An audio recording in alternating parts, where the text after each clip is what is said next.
Mobile strategy should include three components. One is a deep understanding of your target audience. Two, business objectives. You'd be surprised how many people I speak to, and they want an iPhone app. I say, that's great. What's your objective? To have an iPhone app. Well, if that's all you want, that's easily done, but that's not a strategy. That's a response. I don't know if your competitor got one or your CEO got one for Christmas and says, hey, we need an app for this. It's not a strategy. You need actual business objectives, something that you can measure, something that you know at the end of the day, was this a success? And the third element is understanding your own resources, whether they're internal or outsourced. What are the resources involved in your mobile initiative?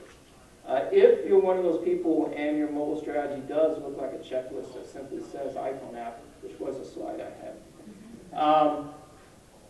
you're missing a huge opportunity. You should view mobile as an opportunity to infuse a new medium into your business. It could really be transformational. It could be transformational to your industry.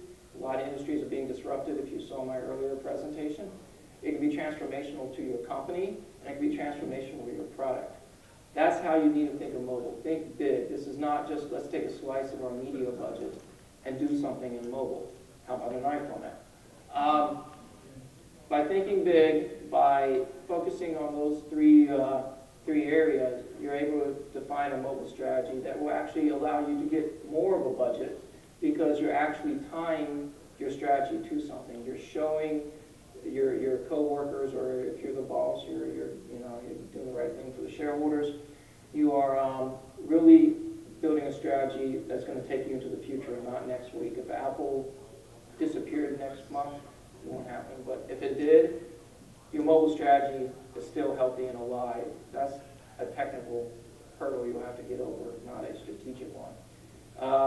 You have a lot of choices to make. Like I said earlier, do you need a responsive site? Do you need a mobile first? Do you need a mobile website, mobile web application, hybrid application, native application? Should you do mobile search, local or local search? Should you do mobile advertising? Do you need QR codes on everything? I mean, there's so many decisions to make, and all those cost money. So as far as resources go, you have to determine what is your actual budget, what you can achieve, and how you're going to measure success and hopefully increase that budget. Most people we deal with, their mobile marketing budget is horribly underfunded. And what I've discovered going to conferences all over the country is it's not a local problem. Everyone's mobile budget is underfunded.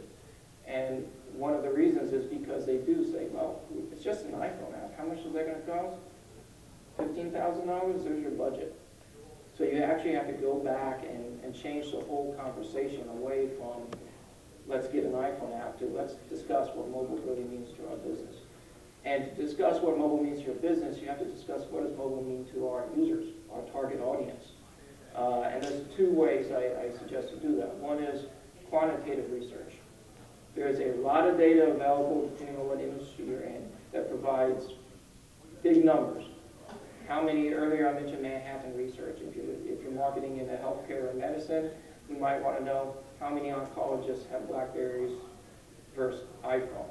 What is the penetration rate of this particular device? That's all quantitative information. It's available. Some of it's free. If it's something like how many white males between the 18 and 35 have iPhones. That stuff is freely available. You just take the time to Google it.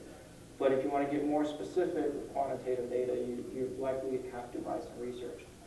But the deep level of knowledge you need about your users cannot come just from quantitative data. You also need qualitative research. Qualitative research can tell you things about behavior, attitudes, more psychographic information, and what's most important in mobile context, understanding what context your users are actually using the devices. So combining quantitative and qualitative, you should get a very good picture of what your mobile strategy should look like. A good example is we work with a cigar manufacturer who wanted an iPhone app. Like just about everyone calls us, the first thing he said was, we need an iPhone app. Well, why do you need one? Why are you asking me why? No one else asked me why. They just gave me a price. Can't you do that? yeah, but I won't. And that was enough to really shock the guy. I guess he could have hung up on me, but usually you have to get that conversation and understand what the objective was. And in this particular firm's point of view, they thought they needed one. I talked them into doing the research. Turned out less than 5% of their primary, their most valuable customers had iPhones. It would have been a complete waste to go to iPhone. Now, what we ended up doing was an SMS campaign that was very successful for them.